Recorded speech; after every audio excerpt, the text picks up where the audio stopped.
درر هنا تبدو كشمس تشرق، يهدي لنا هديا بديعا مبهرا من سنة الهادي بها نتوثق.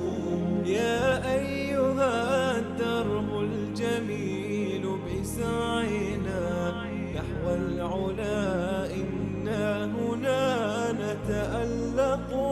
درر بدات بتوهج في لمعة من حسنها كل الكلام سيبرق.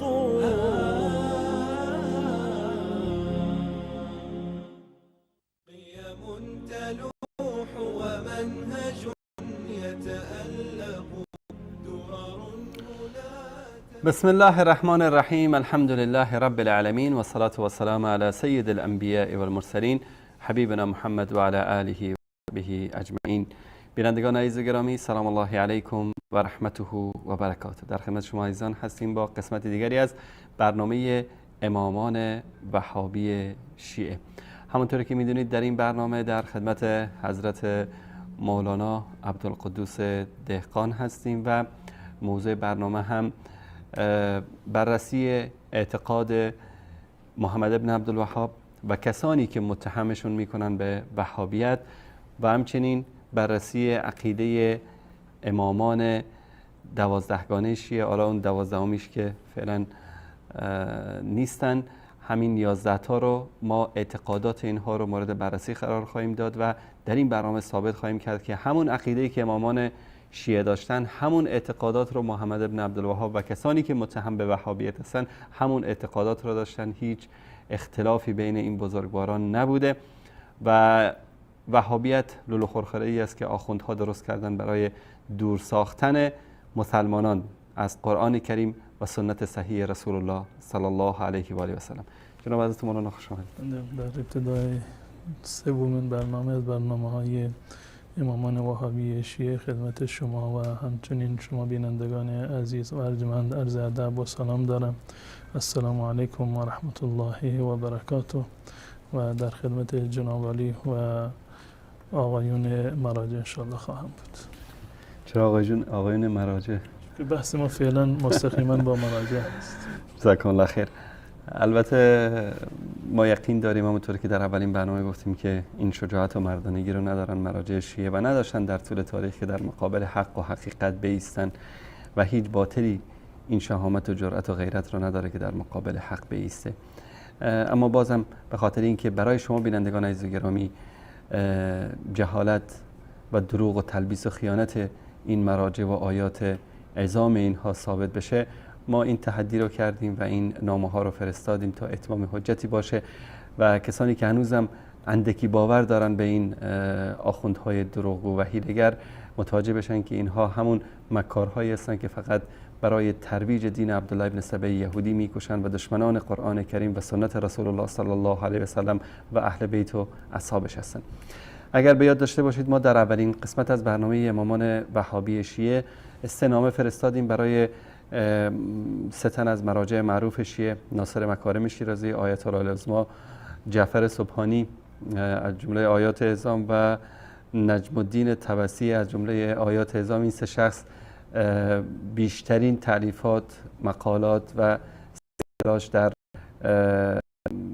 جنگ با وهابیت یا در رد وهابیت رو داشتن. به خاطر همین این 3 تن رو انتخاب کردیم و نامه‌های عنوانی این 3 آیت الله فرستادیم از طریق ایمیلی که در وبسایت‌های رسمیشون گذاشته بودن. تنها کسی که تا الان پاسخ داد به نامه ما دفتر ناصر مکارم شیرازی بود که درخواست کرده بودن که این نامه رو از طریق پست به دفتر ایشون بفرستیم که از طریق پست هم ارسال کردیم. در هفته گذشته من حتی سند ارسالش رو خدمت شما عزیزان نشون دادم در برنامه زنده. من متن نامه‌ای که فرستاده شده برای این آخوندها رو میخونم و انشاءالله تا آخرین قسمت این برنامه انشاءالله در هر برنامه این نامه رو خواهیم خوند و یقین داریم که اینها پاسخی نخواهند داد. احمد جان اگر نامه رو نشون بدید. بسم الله الرحمن الرحیم. خدمت مرجع عالی قدر جان تشیع آیت العظما ناصر مکارم شیرازی. السلام علیکم و رحمت الله و برکاته. با توجه به تعریفات و تلاش‌های گسترده جناب عالی در نقد وهابیت و شناخت عمیقی که از منابع و باورهای امامان شیعه دارید، از شما درخواست داریم که برای تبیین حقایق و روشن شدن افکار عمومی شیعه و سنی حداقل 3 عنوان از ابواب کتاب توحید، مهمترین تالیف عقیدتی شیخ محمد ابن عبدالوهاب رحمه الله را که به نظر جناب عالی تضاد بیشتر و آشکارتری با عقاید امامان 12گان شیعه دارد انتخاب نموده و خلاف آن را از گفتار صریح و صحیح و بی‌معارض امامان شیعه اثبات نمایید. برای اینکه جای هیچ ابهام و تردیدی باقی نماند، مؤکداً استدعا داریم که به نکات زیر عنایت فرمایید. حداقل 3 باب را انتخاب نمایید. ابوابی را برگزینید که با عقاید ائمه شیعه تضاد بیشتر و آشکارتری داشته باشد. صرفاً از روایات و گفتار امامان شیعه استدلال نمایید. روایات مورد استدلال 1 صریح، 2 صحیح، 3 بی‌معارض باشد و چنانچه کتاب توحید شیخ محمد ابن عبدالوهاب را با عقیده امامان شیعه در تضاد نمی‌بینید، احتراما نظر خویش را در این مورد اعلام بفرمایید. پیشاپیش از پاسخگویی جناب عالی سپاسگزاریم. برنامه تلویزیونی امامان وهابی شیعه 2 محرم سال 1438 هجری قمری و تا هنوز هم هیچ پاسخی از این آیات به اصطلاح عظام دریافت نکردیم. این بود نامه‌ای که فرستادیم. همین نامه با همین متن خدمت جعفر سبحانی و نجم الدین طبسی هم ارسال شده. جناب استاد داخلش. الحمد لله رب العالمین و صلی الله علی نبینا محمد و علی آله و صحبه اجمعین. من امیدوار هستم انشاءالله که زودتر این جواب برسه، گرچه دفتر جناب آیت الله مکارم شیرازی جواب دادند که پرینتر ندارند، ما هم به صورت کتبی فرستادیم. امیدوار هستم که دفتر آیات اعظام سبحانی و طبسی احتمالا شاید بهانه نت بگیرند که نت ندارند. امیدوار هستم که شرکت مخابرات این خدمات رو فراهم بکنند برای ایشون که ایشون بتونند که ایمیل رو باز بکنند و نامه رو بخونند و انشالله در اسرع وقت پاسخ بدن. جناب استاد یک عذری هم ما براشون میتراشیم، چون شاید که ایام محرم است و شاید منظور سینه زنی و قمه زنی و زنجی زنی باشن. انشالله شاید هفته آینده فرصت بکنن که نام شما رو به هر صورت به قول شما ما منتظر هستیم تا آخرین برنامه‌ای که در خدمت بینندگان عزیز خواهیم بود و آخرین بابی که از کتاب التوحید انشالله بررسی خواهیم کرد. ما همچنان منتظر میمانیم. به قول آخرین که انتظار برترین عبادت است، ما هم در انتظار نشستیم به امید الله. اللهم عجل لآیات عظام الفرج. من قبل از این که به موضوع امروز برنامه‌مون بپردازیم که موضوعش از چرا الله به آفریدگانش سوگند خورده است، برای این که این سری برنامه و موضوعاتی که مطرح میشه سلسله وار هست و مرتبط هست با جلسه قبل، من یک خلاصه رو خدمت بینندگان عزیز عرض میکنم. خلاصه آنچه در برنامه گذشته خدمت بینندگان عزیز من ارائه دادم. روایاتی رو عرض کردم از کتاب اهل سنت و الجماعت که رسول الله صلی الله علیه وسلم فرمودند که من کان حالفا فلیحلف بالله او لیصمت.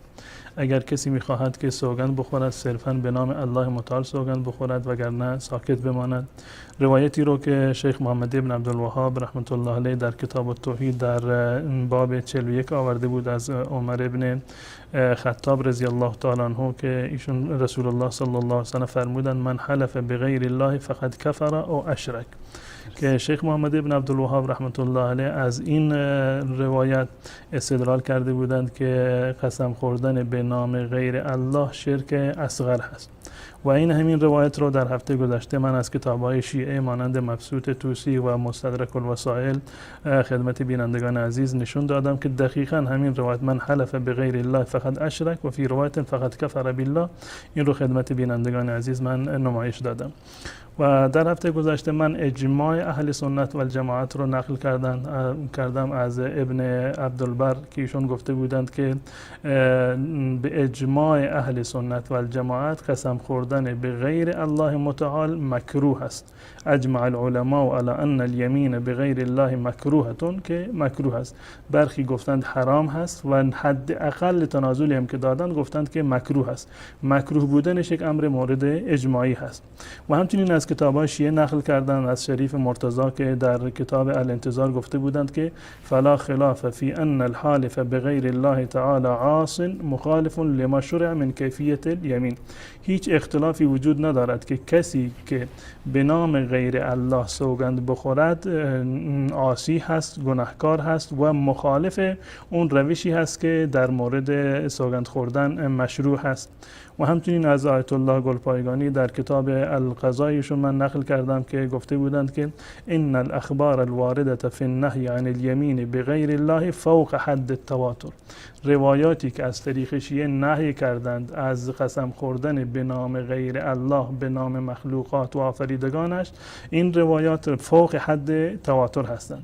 و همچنین نمونه از فتاوا و احکام فقهی رو خدمت شما بینندگان نقل کردم. به طور مثال از توسی نقل کردم و از هلی نقل کردم، از شهید اول در الدروس العلمیه الدروس الشرعیه نقل کردم که ایشون گفته بودند ولا یجوز الحلف بغیر الله و اسمائه کالکتب المنزله والانبیاء والائمه علیهم السلام.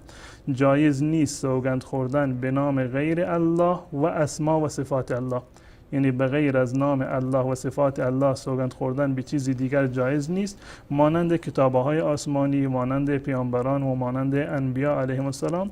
و این مورد در چندین کتاب از کتاب‌های شیعه در واقع نقل شده بود که من در هفته گذشته چند مورد رو خدمت بینندگان عزیز من ارائه دادم و 10 مورد دیگر رو من پرینت گرفتم که در اینجا دارم، اگر نیازی باشه ان شاء الله نمایش خواهم داد.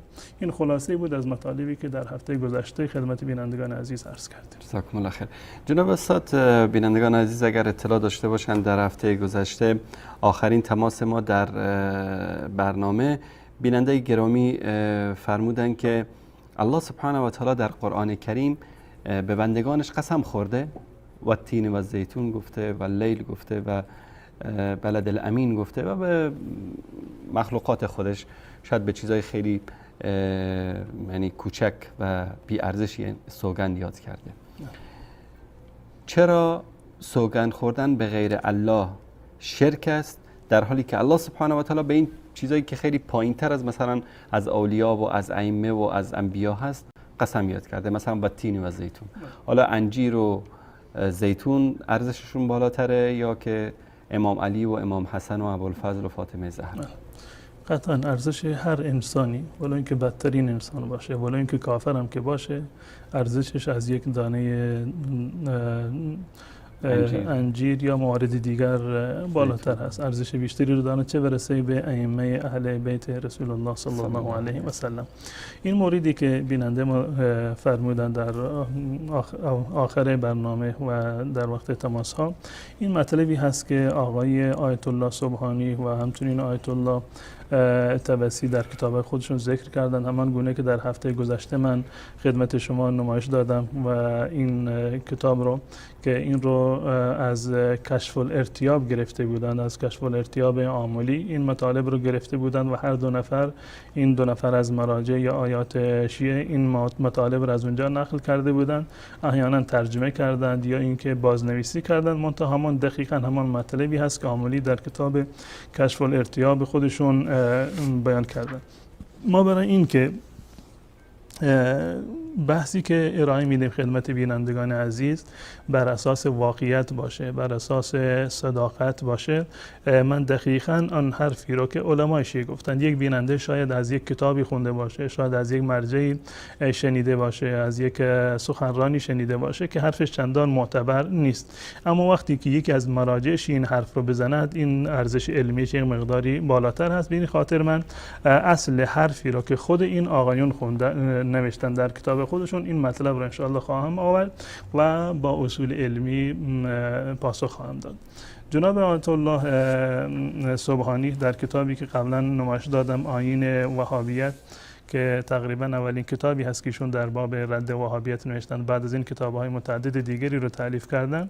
در این چاپی که بنده دارم و هفته گذشته نمایش دادم، در صفحه 297 یک عنوانی رو گذاشته به عنوان سوگند به غیر خدا. اگر دوستان نمایش بدهن، سوگند به غیر خدا، که این یک عنوانی هست که آیا سوگند خوردن به نام غیر الله جایز هست یا جایز نیست. قسمت اولش را که قبلا خوندیم خدمت بینندگان عزیز که سوگند به غیر خدا از جمله مسائلی است که گروه وهابی روی آن حساسیت خاصی دارند. یعنی وهابی ها قبول ندارن، اما ما این رو قبول داریم. چند مورد رو هم که اشاره کرده که این مطلب رو زده که من هفته گذشته این رو خدمت بینندگان عزیز نشون دادم. میگه اما ما به فضل الهی در محیط دور از تعصب، امیدوار هستم که انشاءالله که ثابت بشه که ایشون در محیط دور از تعصب و بدون از جانبداری و بی‌طرفانه این مطلب رو انشاءالله که ارائه داده باشند. اما این که این ادعایشون هست که در محیط دور از تعصب این مسئله رو بررسی میکنن، ما انشاءالله این رو با هم خواهیم دید که آیا بدون تعصب بررسی کردند یا اینکه با تعصب و جانبداری بررسی کردند. ما به فضل الهی در محیط دور از تعصب مسئله را مورد بررسی قرار میدهیم و کتاب خدا و سنت‌های صحیح پیامبر و پیشوایان معصوم را چراغ فراراه خود قرار میدهیم. من هفته گذشتم عرض کردم که ما هم بر مبنای قرآن، بر مبنای روایات صحیح رسول الله و روایات صحیح اهل بیت رسول الله صلی الله علیه وسلم در واقع این مسئله را و مسائل دیگر را بررسی خواهیم کرد. میگه دلایل ما بر جواز قسم به غیر خدا. گفت که آقایون وهابی که من عرض کردم که اجماع اهل سنت و الجماعت هست، ابن عبدالبر گفتند که نزد تمام اهل سنت و الجماعت قسم خوردن به نام مخلوقات الله متعال مکروه است و ناجایز هست. در کراهتش و ناجایز بودنش هیچ گونه شکی وجود ندارد. الان برخی گفتند که حرام هست و برخی گفتند که مکروه هست، یعنی درجه حرمتش یک مقداری پایین‌تر است. در این زمینه هیچ اختلافی وجود ندارد به استثنای یک موردی که از امام احمد رحمت الله علیه یک قول مرجوحی نقل شده که ایشون در برخی از روایاتی که در مذهب حنبلی هست گفتند که صرفاً قسم خوردن به نام پیغمبر جایز هست. این استثناء رو من به خاطر صداقت در طرح مسئله عرض بکنم که این مسئله هم از نظر علمی یک مسئله هست که باز هم اشکال داره. ایشون گفتند که توجیهشون این است که چون که رسول الله صلی الله علیه و سلم جز مواردی هست که ما باید به ایشون ایمان داشته باشیم، پس بنابراین قسم خوردن به نام رسول الله جایز هست، اما به نام بقیه مخلوقات بیج عنوان جایز نیست. که عرض کردم این مسئله در مذهب امام احمد ابن حنبل رحمت الله علیه یک مسئله مرجوح و غیر قابل قبول هست به خاطر دلایل قوی و محکمی که در این زمینه وجود دارد. اما آقای سبحانی میگه که دلایل ما بر جواز قسم به غیر خدا. خب وقتی که میگه که دلایل ما، خب مشخص هست که یعنی دلایل چیه؟ دلایل وهابیت رو در اینجا که گرچه دلیلی رو ذکر نکرده که وهابی از چی استدلال کردن، فقط دو تا کتاب رو معرفی کرده که نمیدونم صنعانی یا چی گفته و در کتاب الهدیه السنیه چی آمده بود. این دو مورد رو ذکر کردن. دلایل وهابیت را کاش که ایشون می آوردن دلایل وهابیت را مطرح می‌کردند و این دلایل رو به صورت کلی نقل می‌کردند، اما این کار رو انجام ندادند. چون یکی از اینا در صحبتاش میگفت که ما مشکل ما با وهابیت این است که هر با اینا بحث بکنیم فقط میگن قال الله قال رسول، نمیشه با اینا بحث کرد. بله، واقعا چون که پایبند قرآن و سنت هستند و من در ابتدای برنامه در اولین برنامه گفتیم که اگر یک جایی ثابت شد که محمد ابن عبدالوهاب یا ابن تیمیه حرفی رو خلاف قرآن و خلاف سنت رسول الله و خلاف اجماع امت مسلمان اهل سنت و الجماعت گفته باشند، ما قولشون رو به دیوار خواهیم زد. یک نکته که برای من جالب بود که ایشون گفتند که دلایل ما بر جواز قسم به غیر خدا این است که ایشون گفتند دلایل ما، اما هیچ قولی رو از ائمه معصومین خودشون نیاوردند. در اینجا به ما قول دادند که من روایات صحیح رو از سنت‌های صحیح پیامبر و پیشوایان معصوم را چراغ فراراه خود قرار میدهم، اما هیچ حرفی رو در این مبحث از اقوال معصومین نیاوردند، در صورتی که اقوال معصومین بنابر گفتار آقای آیت الله گلپایگانی فوق حد تواتر هست. فوق حد تواتر هست. اما ایشون از این روایاتی که فوق حد تواتر هست حتی یک روایت رو هم ذکر نکردم. به جاش اومدند یک مطلبی رو که از قرآن گفتن. خب بالفرض این که ما قبول داشته باشیم که ایشون به قرآن ایمان دارند، قائل به تحریف نباشند. دلایل بعدی رو نگاه بکنیم. دلیل دومش از صحیح مسلم هست. دلیل دوم که دلیل حدیثی هست از صحیح مسلم هست.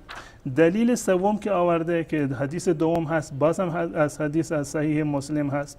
حدیث سومی آورده از مسند احمد در اینجا آورده، 3 دلیل آورده و در آخر همچنین اشاره کرده در اینجا گفته که امیر مومنان علی بن ابی طالب هم نمونه‌ای که ایشون هم قسم خوردن در نهج البلاغه به نام غیر الله قسم خوردن و همچنین در آخر یک مطلبی را آورده که حتی خلیفه اول هم به نام غیر الله قسم خورده. غیر از این موارد دلیل دیگری من در اینجا ندیدم. اگر ایشون واقعا پایبند به دستورات و روایات صحیح پیامبر و معصومین بود، اولا اگر روایت از پیامبر می آورد، خب مگر شیعه کتاب نداره؟ کافی هست و بقیه کتابایی که شما دارید چرا از صحیح مسلم آوردید؟ این استدلالتون اگر میخواهید که برای خودتون استدلال بکنید برای شیعهتون، این استدلالتون استدلال باطلی هست. شاید بگن که ما این کتاب رو برای اهل سنت نوشتیم که اهل سنت وهابیت رو بشناسن. ما از اگر بر مبنای اهل سنت نوشتند، من نظر علمای اهل سنت رو در مورد این روایت هم عرض خواهم کرد. شما معتقد هستید که امامان شما معصوم هستند. آقای گلپایگانی گفته که روایاتی که در مورد نهی از قسم خوردن به نام غیر الله هست فوق حد تواتر هست. شما باید از این روایات خودتون روایت رو می آوردید. اگر از این روایاتی که فوق حد تواتر هست و قسم خوردن به نام غیر الله را منع کرده نمی آوردید، زیرا که نمیخواستید مطلب شما میگید که جایز هست، خب از روایات دیگری که امامان معصوم شما گفته باشند که قسم خوردن به نام غیر الله جایز هست، این روایت رو می آوردید. امام باقر، امام جعفر در فلانجا گفته باشند با این جمله که قسم خوردن به نام آفریدگان الله جایز هست. یا همان گونه که الله به نام غیر الله و مخلوقات خودش قسم خورده، ما هم میتوانیم به نام غیر الله قسم بخوریم. اما هیچ گونه روایتی رو در این زمینه نیاوردن. روایاتی رو که آوردن انشاءالله با هم دیگر بررسی خواهیم کرد. دلیل اول، قرآن مجید پیشوای اعلا و ثقل اکبر هست و الگوی زنده هر مسلمانی است. در این کتاب 10 قسم به غیر خدا وارد شده است.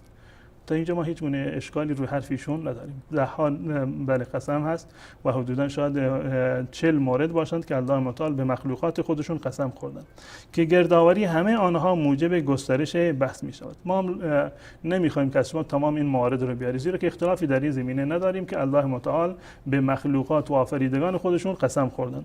خداوند تنها در سوره شمس به 9 چیز از مخلوقات خود سوگند خورده است که آنها عبارتند از خورشید، نور آن، ماه، روز، شب، آسمان خدا و زمین و نفس انسانی و بقیه مواردی که در اینجا ذکر شده. عرض کردم که در این مورد ما هیچ گونه اختلافی رو با آقای سبحانی و با آقای مکارم شیرازی و طبسی و مراجع شیعه ما نداریم. خب این مطالب رو در اینجا ذکر کرده. در صفحه بعد، در صفحه 299 این کتاب الان میخواد که این استدلال رو در واقع منعقد بکنه. خب وقتی که الله متعال قسم خورده در قرآن کریم به نام غیر الله، نتیجه چی می شود؟ نتیجهش این است که در اینجا این رو مطرح کرده. میگوید که قرآن کتاب هدایت، اسوه و الگوست. اگر چنین چیزی بر بندگان خدا حرام بود، لازم بود تذکر دهد. اگر قسم خوردن به نام غیر الله حرام بود، لازم بود که تذکر بدهد. من یک سوالی دارم از آقای کی بود اسمشون، آقای سبحانی و تمام کسانی که این سوال رو مطرح میکنن، آیا روایات فوق حد تواتری که از امامان شما ثابت شده اینا تذکر نیست؟ تذکر از چی میخواید؟ یک روایت اگر از امامان شما اومده بود مبنی بر منع و ممنوع بودن قسم خوردن به نام غیر الله، اگر شما شیعه واقعی بودید حرف امام رو بر روی سر چشم خودتون میگذاشتید. جناب استاد، الان شاید آقای سبحانی در محل جواب بگه که بله جناب مولانا، ما هم رو حرفمون وایستادیم. الله سبحانه و تعالی سوگند خورده به مخلوقاتش و امامان گفتن شما سوگند نخورید به مخلوقاتش. دلیلتون چی است که امامان گفتن که سوگند نخورید به مخلوقاتش؟ بسیار خوب، این عرض خواهم کرد. منتها این استدلال ایشون من کامل بگم که امامان گفتند که به نام غیر الله قسم نخورید. دلیل ما چی هست؟ اتفاقا دلیل صحیح و صریح و بی معارض هست. دلیلی که من از آقایون خواستم که دلایلی رو که مطرح میکنن صحیح باشه و صریح باشه، بی معارض باشه. در این مورد حدیث صحیح و صریح و بدون معارض هست. خدمت بینندگان عزیز من عرض میکنم. خب ایشون میگویند که لازم بود تذکر دهد. اگر واقعا جایز نبود قسم خوردن به نام غیر الله، الله باید قسم میخورد. آیا روایات فوق حد تواتر به عنوان یک تذکر برای شما کافی نیست؟ از امامان معصومتان آمده و بگوید این نوع سوگندها از خصایص خداست. دقیقا همین حرفو چند نفر از امامان شیعه گفتند. چند نفر از امامان شیعه که من معتقد نیستم که این امامان شیعه هستند. شیعه خود را به این امامان منتسب میکنند. اگر واقعا این افراد امامان شیعه بودند، حرفشون قبول میکرد. بله، امامان وهابیت. و به جای این که بیاند از صحیح مسلم روایت بکنند، خوب از اقوال امامان خودتون در این زمینه باید حرفی رو میآوردید. برخی از بی‌ذوقه ها، این تعبیرشون تعبیر جالبی هست. برخی از بی‌ذوقه ها، من خواهم گفت که این انسان بی‌ذوق کی هست. برخی از بی‌ذوقه ها اینا که دیگه سراپا ذوق هست. بله واقعا. برخی از بی‌ذوقه ها که از اهداف قرآن آگاهی ندارند، از خواندن هم خوب بلدن. برخی از این بی‌ذوقه ها که از اهداف قرآن آگاهی ندارند، این چنین پاسخ میگویند که ممکن است صدور چیزی از خدا زیبا باشد و صدور همان چیز از غیر او نازیبا باشد. شاید یک انسان بی‌ذوقی، یک انسان جاهلی چنین حرفی رو بزنه، اما این حرفو کی زده؟ امامان شیعه زدند.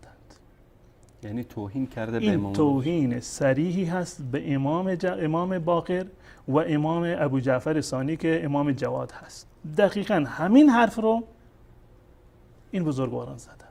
اینو ثابت خواهم کرد. دو تا امام بی‌ذوق هم داشتن اینا دیگه. همشون این وقتی که روایت متواتر هست یعنی که همشون بی‌ذوق هستند.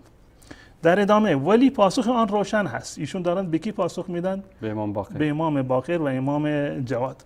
زیرا اگر واقعا واقعیت سوگند به غیر خدا شرک و تشبیه غیر خدا به خداست، چرا چنین شرک علی الاطلاق و یا شرک کوچک را خود خدا مرتکب شده است؟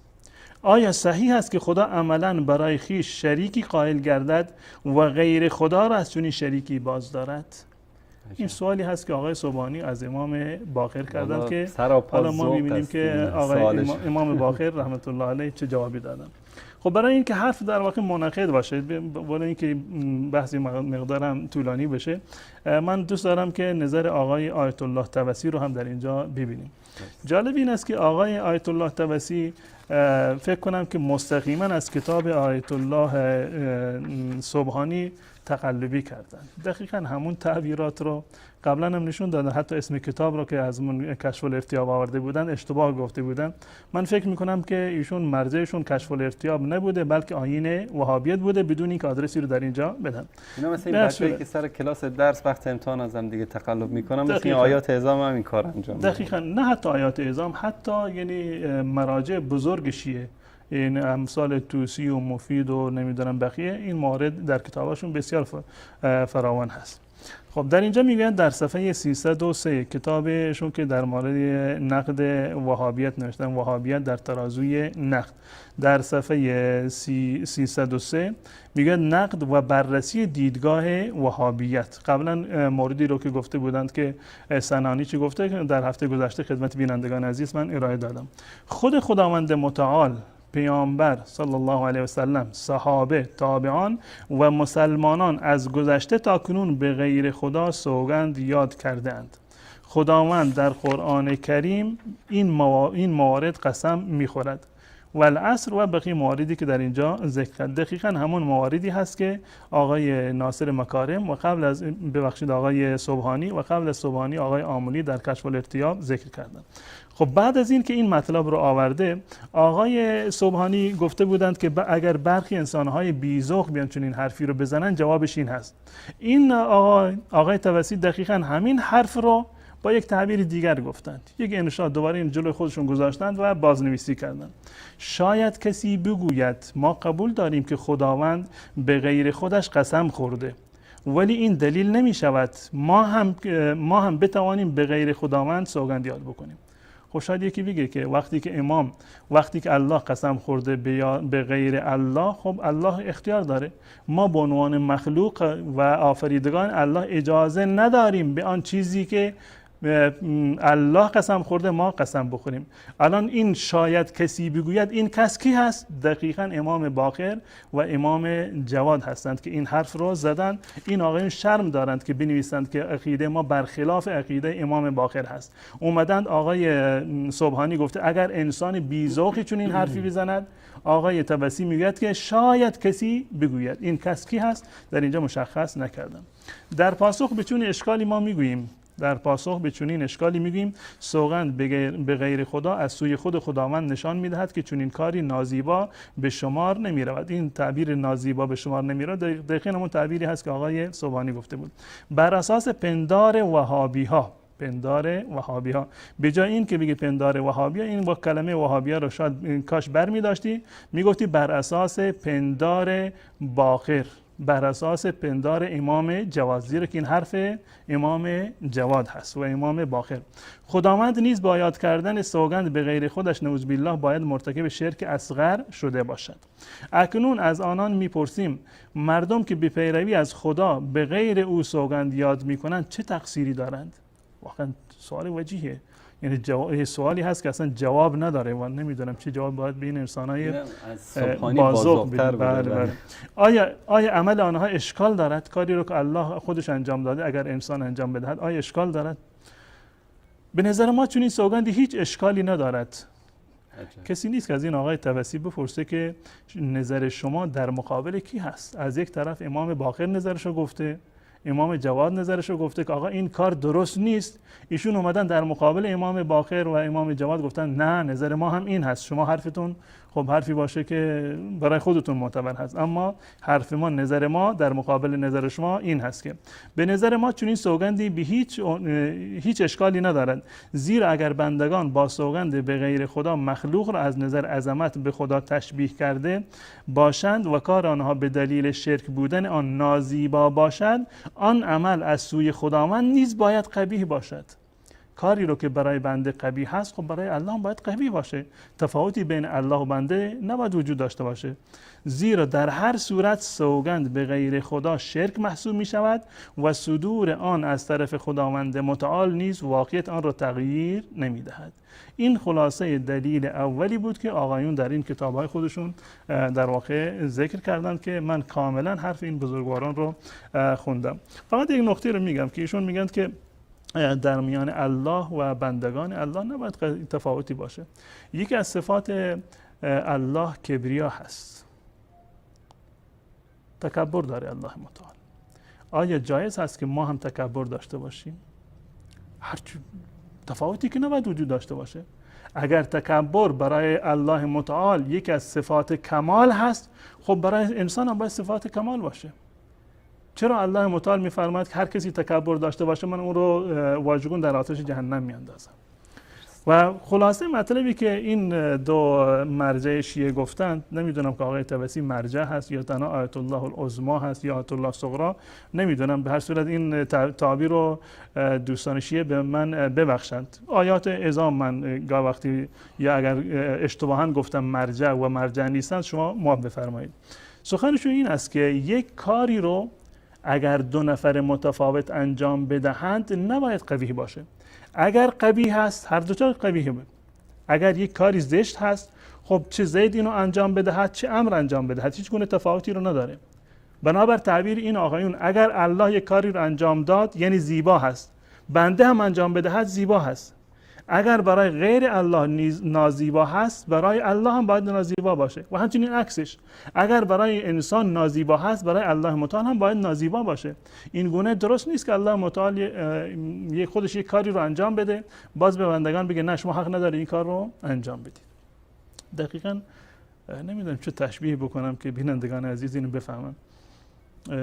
مانند این است که یک فردی رفته ازدواج کرده با نکاح شرعی، الان یا با نکاح همون متعه‌ای که آقایون شیعه دارند، خلاص یک زنی رو گرفته.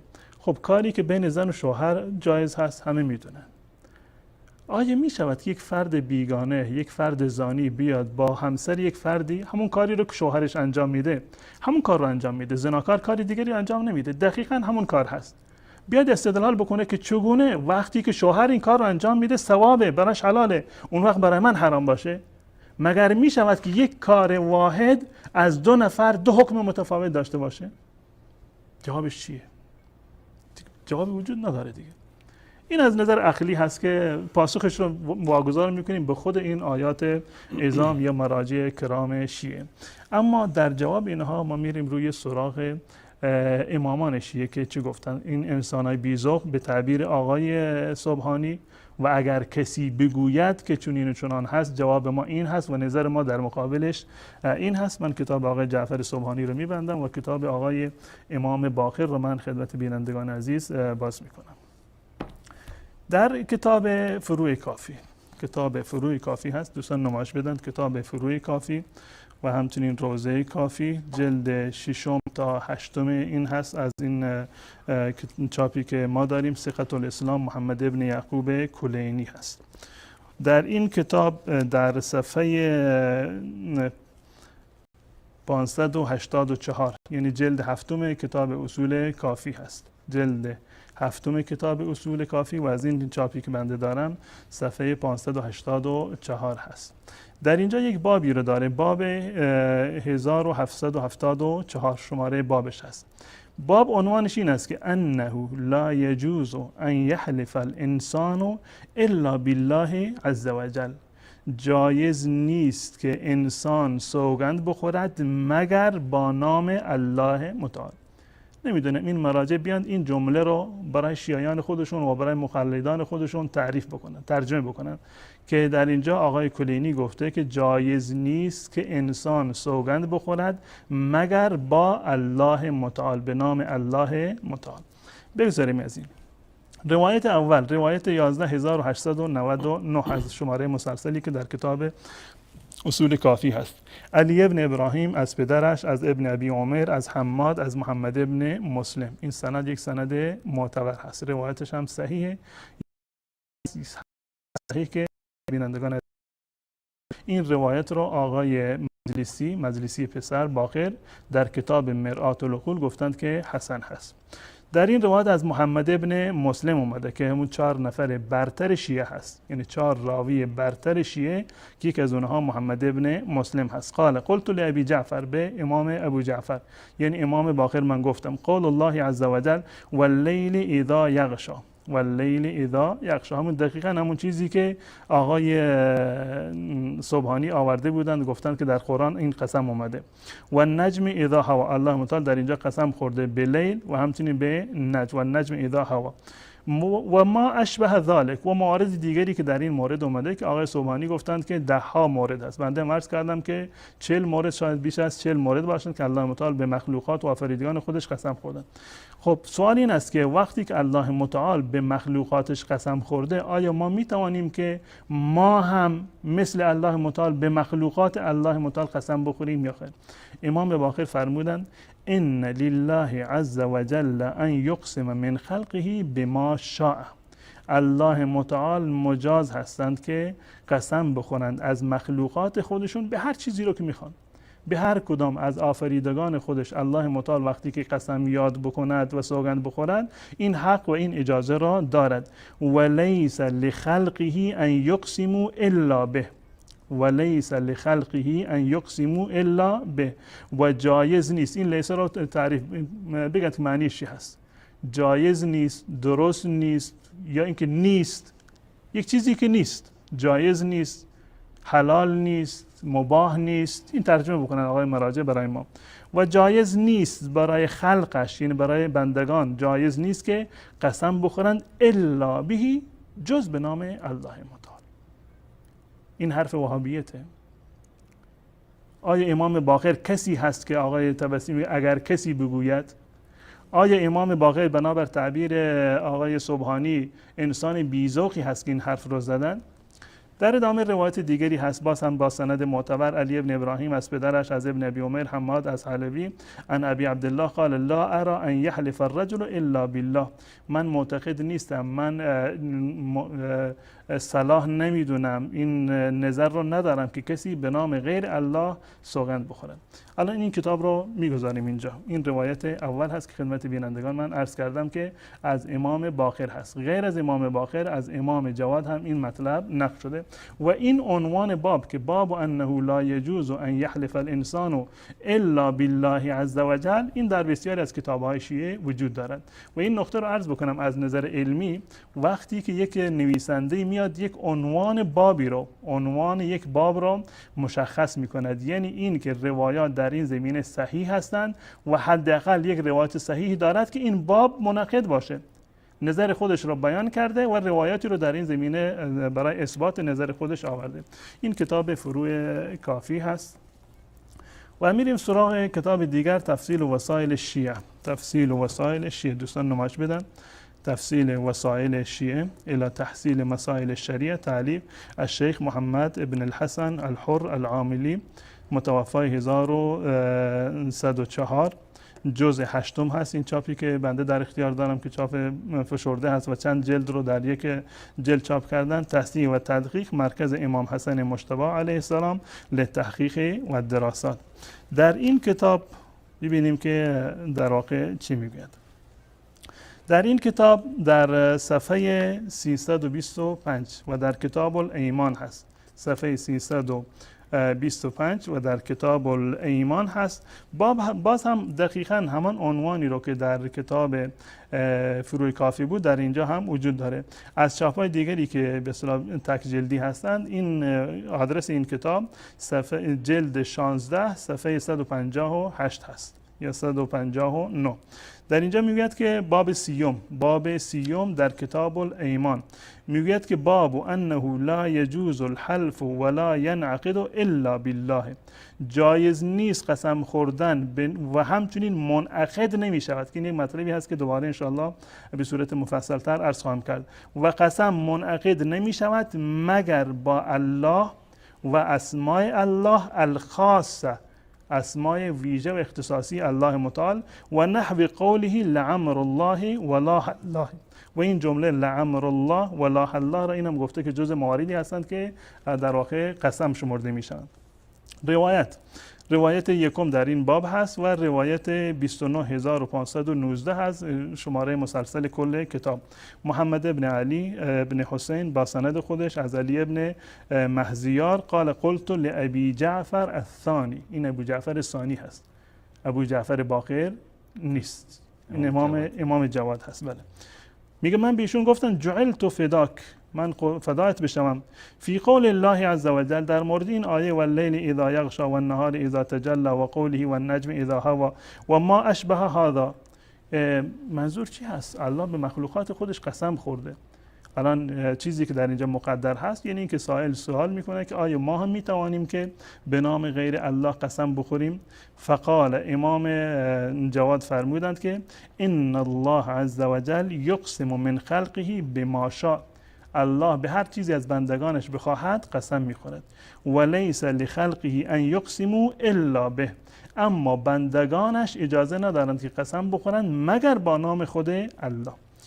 روایت دوم که در اینجا آمده به اسنادی با همون سند قبلی از شعیب بن واقد از حسین بن زید از امام صادق رحمت الله علیه و رضی الله تعالی عنه این آمده ان آبا یعنی نبی فی حدیث المناهی، در حدیثی که در مورد مناهی هست که چند مواردی رو که نهی شده من کردن رسول الله صلی الله علیه و سلم اونها رو ذکر می‌کند که ایشون فرمودند که انه نهى ان یحلف الرجل بغیر الله، رسول الله صلی الله علیه وسلم نهی کردند که کسی به نام غیر الله قسم بخورد. امام صادق میاد که پیامبر نهی کردند از این که کسی به نام غیر الله قسم بخورد. و قال من حلف بغیر الله فلیس من الله فی شیء الی آخر این روایت که در اینجا آورده که و نهى ان یحلف الرجل بسوره من کتاب الله، کسی حق ندارد که به آیه یا سوره از قرآن قسم بخورد. و قال من حلف بسوره من کتاب الله فعليه بكل آیه منها کفاره یمین، اگر کسی به یک سوره قسم بخورد به تعداد آیات اون سوره باید کفاره بدهد. عجب. حتی به قرآن قسم خوردن را جایز نمیدونن. این قول امام جعفر صادق هست که نقل میکند از جد خودش. روایت بعدی محمد ابن یعقوب، همین روایتی هست که در کتاب فروع کافی بود، دقیقاً همون روایت علی ابن ابراهیم از پدرش از ابن ابی عمر حماد محمد ابن مسلم قلت لابی جعفر، این روایت دوم هست که در این کتاب اومده، دقیقاً همون مطلبی هست که از امام جواد نقل کرده بود. یعنی امام جواد و امام باقر دقیقاً یک مطلب را در اینجا ذکر کردن. و همچنین روایت بعدی که از ابی عبدالله هست لا ارى للرجل ان يحلف الا بالله، من مناسب نمیدونم یا جایز نمیدونم برای کسی که قسم بخورد مگر به نام غیر الله متعال. و بی‌ذوق بودن جناب استاد. واقعا که انسانای بی‌ذوق یا به تعبیر آقای طبسی یک کسی اگر این حرف رو بزند ما اینطور جواب میدیم مبارکتون باشه که امامان و حرف امامان معصوم رو به دیوار میزنید. اون وقت هم ادعا میکنند که ثقلین قرآن و نمیدونم اطرت ثقل اکبر و ثقل اثقل و اصغر و نمیدونم ما پیرو اهل بیت هستیم و امامان معصوم شیعه و این حرفا. در اینجا در امین کتاب جلد 16 صفحه 141 بابی رو داره، باب ان الیمین لا تنعقد بغیر الله، ان الیمین لا تنعقد بغیر الله، قسم به نام غیر الله متعال اصلا منعقد نمی شود. یعنی اگر کسی به نام غیر الله 1000 مرتبه قسم بخورد گویا که اصلا قسم نخورده، اصلا قسمی شمرده نمی شود. در اینجا روایت متعددی رو در اینجا آورده و روایت از جعفر هست که از پدرش نقل کرده از امام علی رضی الله تعالی عنه قال اذا قال الرجل اقسمت او حلفت فليس بشيء حتى يقول اقسمت بالله او حلفت بالله، اگر کسی بگه من قسم خوردم یا سوگند خوردم به نام چیزی دیگر غیر از الله، این هیچی شمرده نمی شود. یعنی نیست که منعقد بشود مگر در صورتی که بگوید اقسمت بالله، قسم به خدا بخورد، یا حلفت بالله. روایت بعدی باز هم از امام ابو جعفر لا تتبعوا خطوات الشیطان، دنبال گامه های شیطان نروید.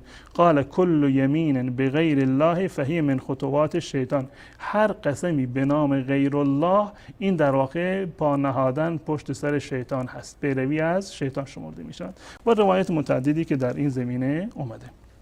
خب تا اینجا روایاتی رو که از کتاب‌های شیعه در این مورد اومده من خدمت بینندگان عزیز تعدادی رو عرض کردم، وگرنه اگر بنابر قول آقای گلپایگانی بخوایم که تمام روایات فوق حد تواتر رو در این برنامه ما بیاریم و مطرح بکنیم، آخرین برنامه باید این روایات رو ما خدمت بینندگان عزیز بخونیم. خب روایتی رو که از امام باقر من عرض کردم خدمت شما بینندگان عزیز، روایتی که از امام باقر بود که الله متعال سوگند میخورند به نام مخلوقاتش و مخلوقات اجازه ندارند که به نام غیر الله در واقع قسم بخورند. در کتاب من عرض کردم که خود آقای مجلسی باقر مجلسی در مرآت العقول 10 باب این روایت را گفته که حسن هست، روایت را گفته که حسن هست، اما پدر ایشون یک مطلبی بالاتر از این گفته. من به خاطر این از کتاب پدرشون این آدرس میدم و از کتاب خود آقای مجلسی نیاوردم. در کتاب روضة المتقین فی شرح من لا یحضره الفقیه، روضة المتقین شرح من لا یحضره الفقیه لمؤلفه، با این القابی که در اینجا دادند، المولا محمد تقی المجلسی، پدر باقر مجلسی، ناشرم بنیاد فرهنگ اسلامی حاج محمد حسین کوشانپور.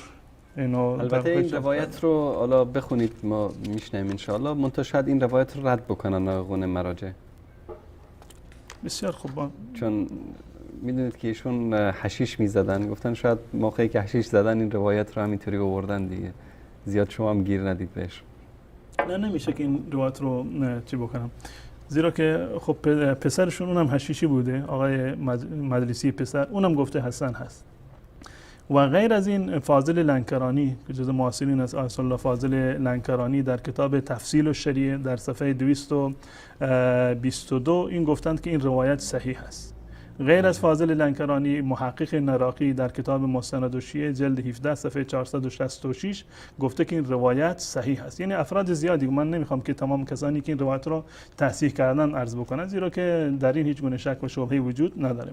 در اینجا روایت رو آورده در صفحه جلد 28 این کتاب هست و پرینتی که من گرفتم شماره صفحه نیافتاده، میگه و فی الحسن کالصحیح و فی الحسن کالصحیح، و در روایتی که حسن هست کالصحیح در حد صحیح هست. روایت حسن کصحیح. همون حسن که باشه برای ما کافی هست. وقتی که حسن کصحیح باشه این دیگه در بالاترین درجه هست. غیر از این که ولو اینکه روایت ضعیف باشه، ولو اینکه روایت ضعیف باشه. آقای آیت الله گلپایگانی گفتند که روایات نهی از قسم به غیر الله فوق حد تواتر هست. آقای ابوالقاسمی هم که در این زمینه ملفوظات بسیار زیادی رو دارن. وقتی که روایت دیگه متواتر هست دیگه خب دیگه نیازی نیست که ما بگیم این روایت صحیح، ضعیف، نمیدونم حسن هست، موثق هست، دیگه این حرفا مطلب به بررسی سندی هم نیازی نداره، یعنی اینکه مطلب ثابت هست. و فی الحسن کالصحیح عن محمد ابن مسلم، محمد ابن مسلم از امام باقر روایت کرده قال قلت لابی جعفر علیه السلام قول الله عز وجل واللیل اذا یغشی والنجم اذا هوی وما اشبه ذلك فقال ان لله عز وجل ان يقسم من خلقه بما شاء وليس لخلقه ان يقسم الا به. و روایت دیگری رو در اینجا هم در واقع ذکر کرده که من به همین یک روایت در اینجا اکتفا میکنم. پس بنابراین به آقای آیت الله جعفر سبحانی و آیت الله طبسی و همچنین آیت الله ناصر مکارم شیرازی که در کتاب خودشون سوگندهای قرآن کریم، سوگندهای پربار قرآن کریم در گفتند که قسم خوردن به نام اولیاء الله یا به نام ائمه در واقع جایز هست. اینو ان شاءالله خدمت بینندگان عزیز من نمایش خواهم داد. عرض میکنم که امامان معصوم شما فرمودند که قسم خوردن به نام غیر الله جایز. در انسان بیزوق نخوندند اگر این حرف رو بزنند ما این گونه میدیم که اینا فرق نمیکنه. چیزی که برای خدا جایز هست برای مخلوق هم جایز هست.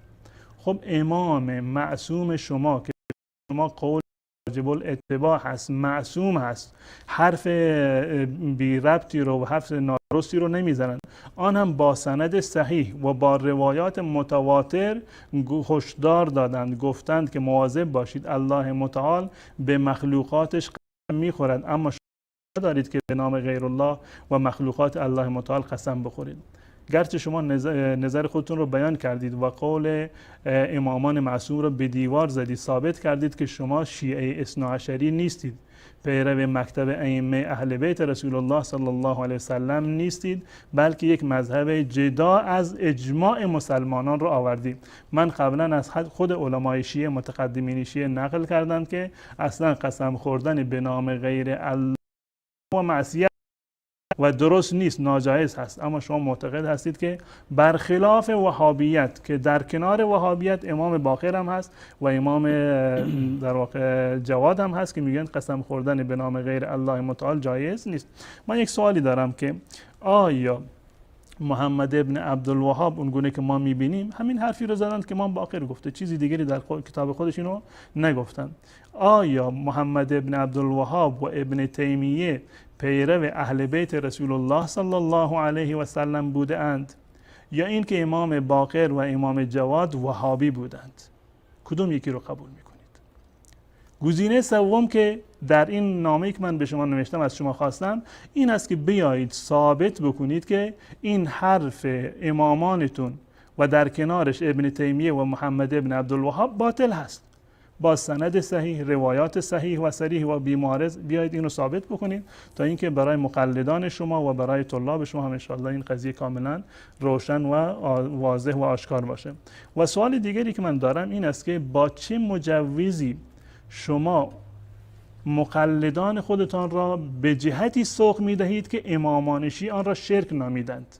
روایت رو در هفته گذشته آوردم و امروز هم اشاره کردم که در کتاب مستدرک وسائل و اوالی و بقیه کتاب اومده، توسی آورده بودین رو در کتاب خودش. چرا شما شیعیان را، مقلدان خودتان را به جهتی سوق می دهید که امامان اهل بیت گفتند که این کفر هست و شرک هست؟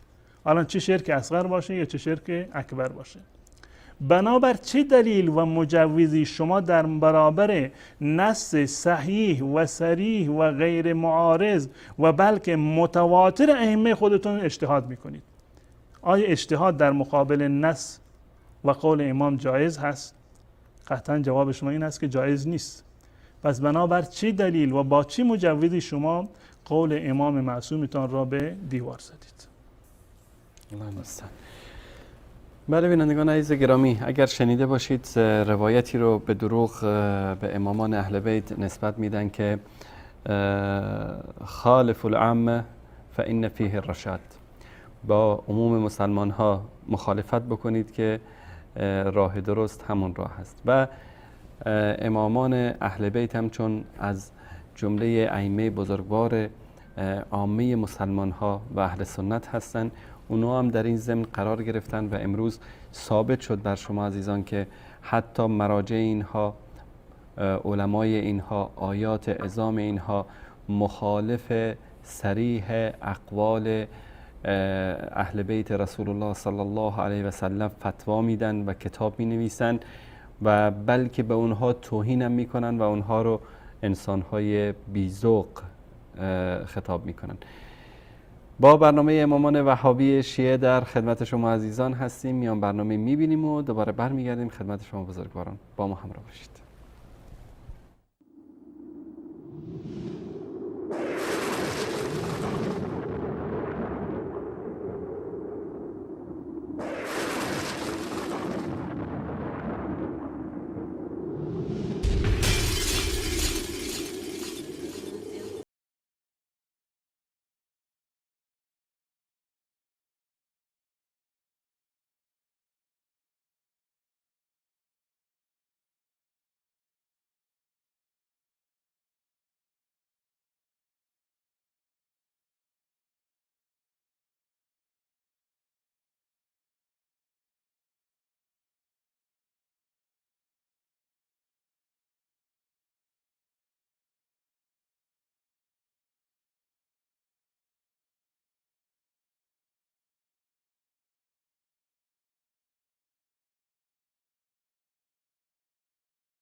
وادی خدید است، 130 کیلومتری شمال مکه مکرمه. رسول اکرم صلی الله علیه و آله و سلم با تحمل زحمات و مشقات فراوان از این مسیر به طرف مدینه منوره هجرت نمودند تا دین مبین اسلام را برای ما برسانند و اولین حکومت اسلامی را در شهر مبارک مدینه منوره تأسیس نمایند. ما در وصال حق همگام با نبی رحمت برای اعلای کلمت الله این راه را ادامه خواهیم.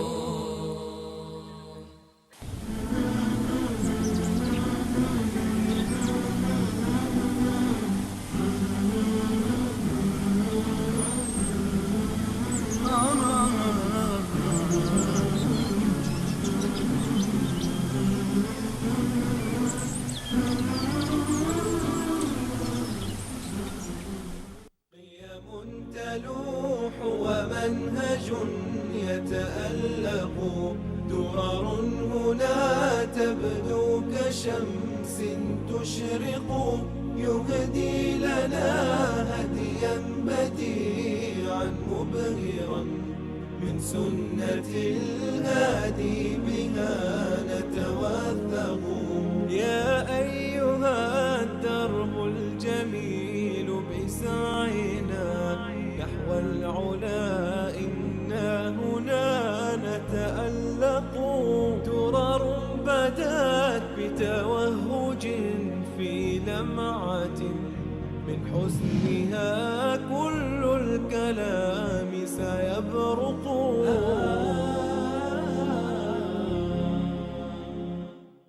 قيم تلوح ومنهج يتألق. با سلام دوباره خدمت بینندگان عزیز گرامی، با شما عزیزان هستیم و قسمت پایانی برنامه که تماس‌های شما عزیزان را خواهیم داشت و موضوع برنامه امامان وهابی شیعه و چرا الله سبحانه و تعالی به بندگانش قسم خورده.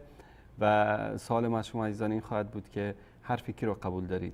حرف مراجع شیعه یا امامان شیعه یا محمد ابن عبدالوهاب؟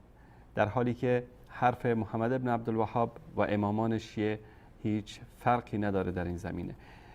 قبل از اینکه تماس شما عزیزان رو بگیریم، از همین الان عزیزان دارن تماس میگیرن. جناب استاد مثل این که مطلبی رو دوست دارن نشون بدن از کتاب. برای تأکید بیشتر من ابتدا همین روایت رو دوباره خدمت بینندگان نمایش میدم اگر دوستان اینو فعال بکن دوربین رو. قول امام باقر را قلت لابی جعفر در مورد قسم خوردن این که الله متعال به نام غیر الله و به مخلوقاتش قسم میخورد و امام جعفر و همچنین امام باقر و همچنین امام جواد فرمودند که شما اجازه ندارید قسم بخورید. ان لله عز وجل ان یقسم من خلقه بما شاء و لیس لخلقه ان یقسم الا به، که الله متعال به هر چی بخواد قسم میخورد، اما شما اجازه ندارید که به مخلوقات و آفریدگان الله متعال در واقع قسم بخورید. این حرف امام معصوم شیعه هست، نه تنها حرف یکی از امام بلکه حرف چند تن از امامان شیعه بود که آقایون جعفر سبحانی گفته بود که امامان کسانی که این حرف رو میزنن بی‌ذوق هستند که این حرف رو میزنن، اطلاعی از قرآن ندارن. الان ببینیم که وهابیت در این زمینه چی میگوید. محمد ابن عبدالوهاب و شیخ الاسلام ابن تیمیه رحمت الله علیه دوستان نمایش بدند این کتاب را. کتاب مجموع فتاوا هست. شیخ الاسلام احمد ابن تیمیه قدس الله روحه، جمع و ترتیب فقیر الی الله عبدالرحمن ابن محمد ابن قاسم عاصمی هست و جلد اول این کتاب که کتاب توحید الالوهیت هست، جلد اول کتاب مجموع فتاوای شیخ الاسلام محمد ابن عبدالوهاب شیخ الاسلام ابن تیمیه رحمت الله علیه است. ایشون در این کتاب در جلد اول در صفحه 345 یک مطلبی رو در اینجا آوردن، دقیقاً همین حرفی رو که امام باقر زدن و امام جواد زدن ابن تیمیه رحمت الله علیه حرفی غیر از این نزدن. دقت بکنید به اینجا در صفحه 345 ایشون میگه که فإن قیل الرب سبحانه و تعالی یقسم، اگر گفته بشود که الله متعال قسم میخورد به ما شاء من مخلوقاتی، مواردی رو که آقای طبسی و سبحانی گفته بودند، ولیس لنا ان نقسم علیه الا به، ما چرا نتوانیم به نام غیر الله قسم بخوریم مگر به نام خود الله باید قسم بخوریم؟ فهلا قیل، چرا شما این مطلب رو نمیگویید که یجوز ان یقسم علیه به مخلوقاتی، همان گونه که الله به مخلوقات خودش قسم میخورد، برای ما هم باید جایز باشد که به مخلوقات الله قسم بخوریم. و ان لا یقسم علی مخلوق الا بالخالق تعالی. قیل، جوابشون چی هست؟ قیل، ما جواب میدیم که لأن اقسامه به مخلوقاته من باب مدحه و ثناء علیه و ذکر آیاتی. جواب این است که قسم خوردن الله متعال به مخلوقاتش این از باب مدح و ثنا هست که الله متعال مدح و ثنا کرده و آیات خودش رو ذکر کرده. یک موردی رو که الله متعال بهش قسم میخورد، این به این معنی هست که اون موردی که الله متعال قسم خورده میخواهد که عظمتش رو بیان بکند، میخواهد که مردم جلب توجه بشود به طرف اون مورد و بیشتر تدبر بکنند. و اقسامنا نحن بذلک، اگر ما به اون مخلوقات الله قسم بخوریم، شرکن، این در واقع شرک هست بنابر روایاتی که امامان شیعه و اهل سنت روایت کردند. بذلک شرکن اذا اقسمنا به، در صورتی که ما قسم بخوریم به نام غیر الله. به چه منظوری؟ لحظ غیرنا، تا اینکه کسی رو مجبور بکنیم که یک کاری رو انجام بده، تشویق بکنیم. او لمنعه، تا اینکه قسم بخوریم که فلانی کار رو انجام ندهد. او تصدیق خبرین، یا اینکه حرف ما رو قبول بکند، یا اینکه تکذیبش رو قبول بکند. این در واقع شرک هست. اما الله متعال میتواند که به مخلوقات خودش قسم بخورد. دقیقاً همان حرفی هست که امام باقر گفته بودند و آقای سبحانی گفته بود که این حرف انسانهای بی‌ذوق هست. و در کتاب دیگر تیسیر العزیز الحمید فی شرح کتاب توحید، دوستان نمایش بدن، تیسیر العزیز الحمید فی شرح کتاب توحید، تالیف شیخ سلیمان ابن عبدالله ابن محمد ابن عبدالوهاب، مکتبه ریاض الحدیثه. در اینجا این همین مطلب رو آورده و بیان میکنند.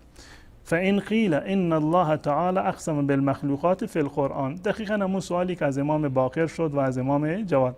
اگر کسی اعتراض بکند و بگوید که الله متعال در قرآن به مخلوقات خودش قسم خورده، شما وهابیت چرا ما رو نمیگذارید که به نام غیر الله قسم بخوریم؟ همون جوابی رو که امام باقر داده بود، همون جواب را در اینجا وهابیت داده. هم ابن تیمیه قبلا عرض کردم و همین کتاب شرح کتاب توحید محمد ابن عبدالوهاب هست. قیل ذلك یختص بالله تبارک و تعالی، جواب میدیم که این مخصوص الله متعال هست.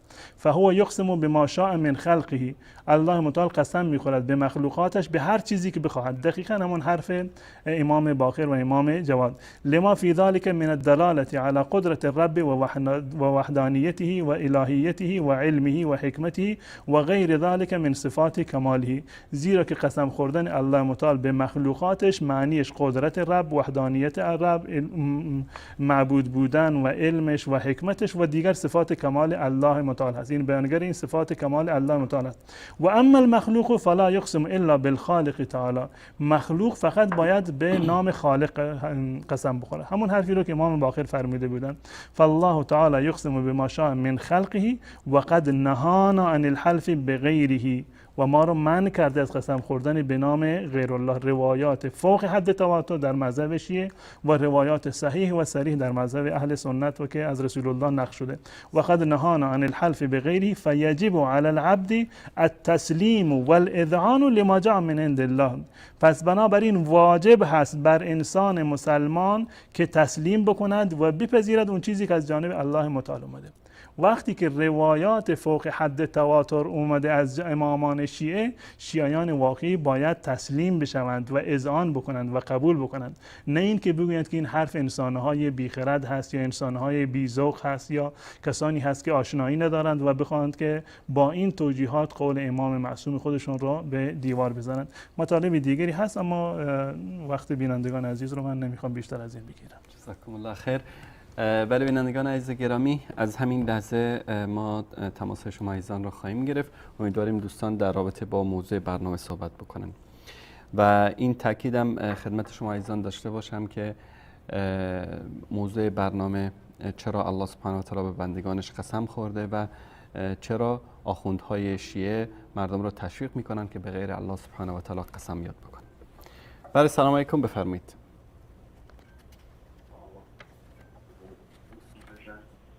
سلام علیکم، بفرمایید.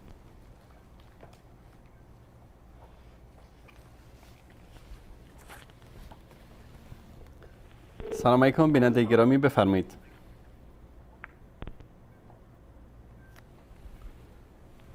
السلام علیکم و رحمت الله. سلام.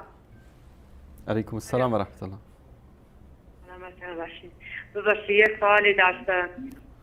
میبخشید اگر در رابطه با موضوع برنامه اگر مطلبی دارید. من تشکر میکنم. بینندگان گرامی، برنامه پرسش و پاسخ روزهای دوشنبه است. عزیزانی که در رابطه با موضوع برنامه صحبتی دارند در خدمتشون خواهیم بود. بله سلام علیکم، بفرمایید.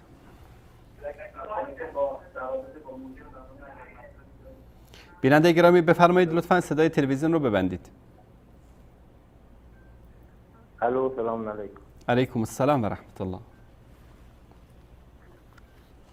سلام آقای انصاری عزیز. آقای انصاری عزیز، من فقط میخواستم صداتون رو بشنوم، چون چند وقته من با سوال برنامه زنگ نزدم. من افغانم، از ولایت هرات افغانستان، مهاجرینیم تو ایران. فقط میخواستم صدای تو رو بشنوم. این برنامه خودتون آقای انصاری عزیز، خداوند شما حفظ کنه. خداوند زنده شما باشید. سلامت باشید. الله مطالب ستون کنه. زنده باشید برادر عزیز. بله سلام علیکم، بفرمایید. سلام علیکم و رحمت الله، بفرمایید. بیننده گرامی، بله سلام علیکم، بفرمایید.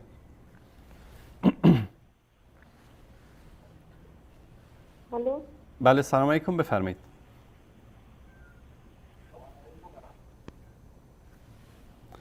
بله سلام علیکم، بفرمایید.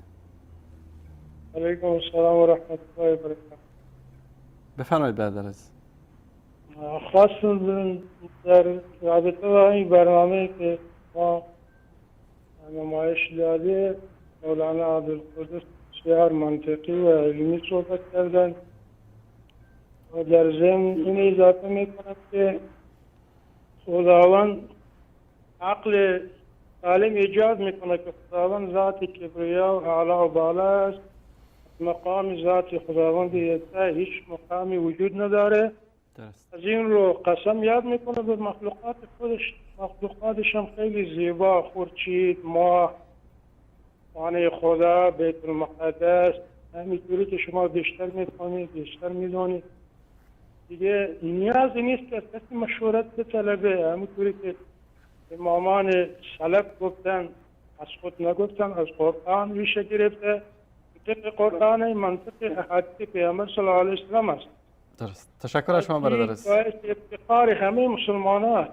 ما باید افتخار کنیم به این چیزایی که واقعیت داره و میشنویم و میبینیم، با لجبازی و با صحبتایی که تفسیر بدیم از اصل مطلب. همین میخوام سلام و احترامات به شما و تمام. تشکر از شما. الله مطالب ستون کنه. بارک الله فیک. تشکر از شما.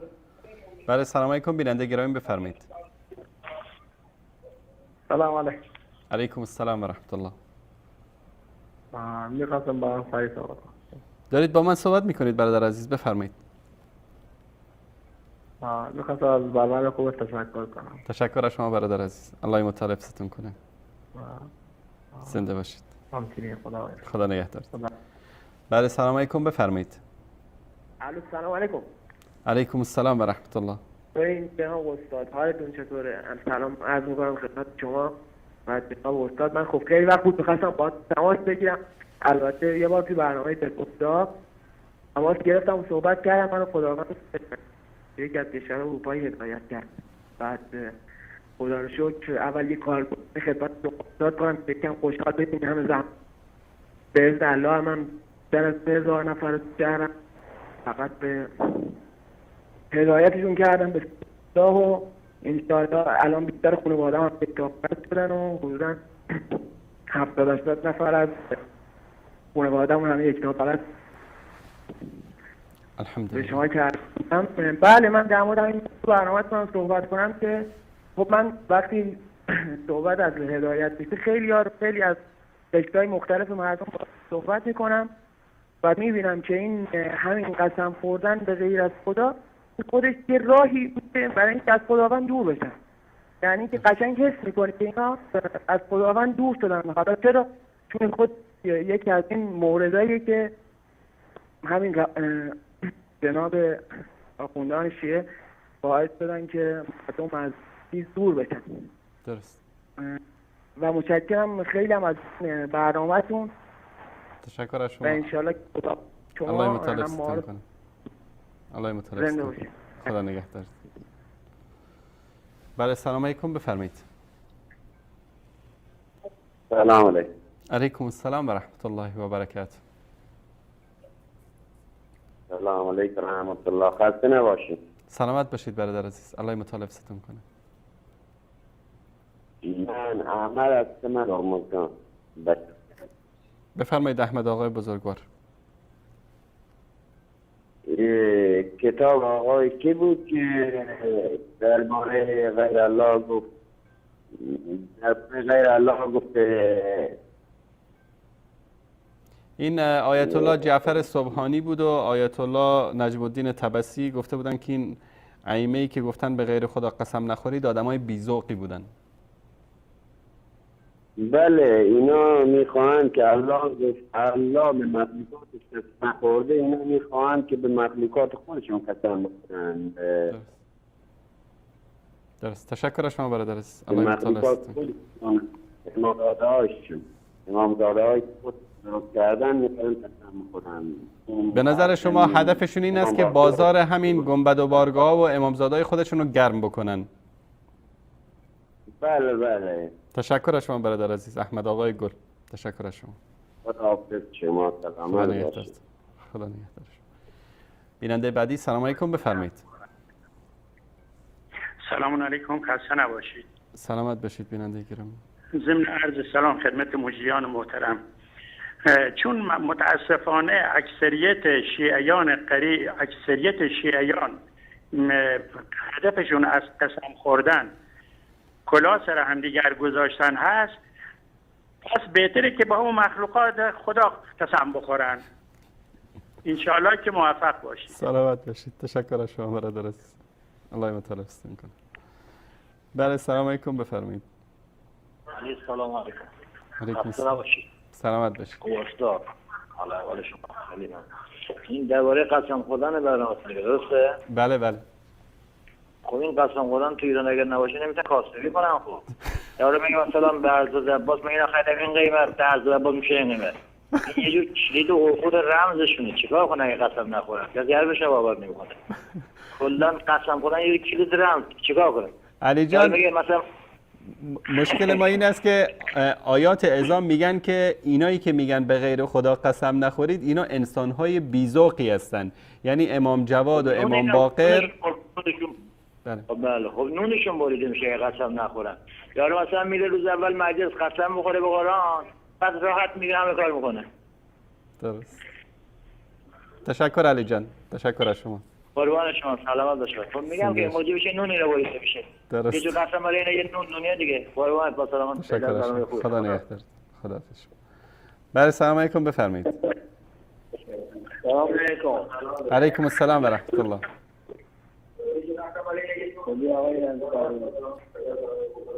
لطف کنید صدای گیرنده رو ببندید بیننده گرامی تا بتونیم راحت صحبت کنیم باهات. احمد آقا صدای تلویزیون رو ببندید خواهشاً.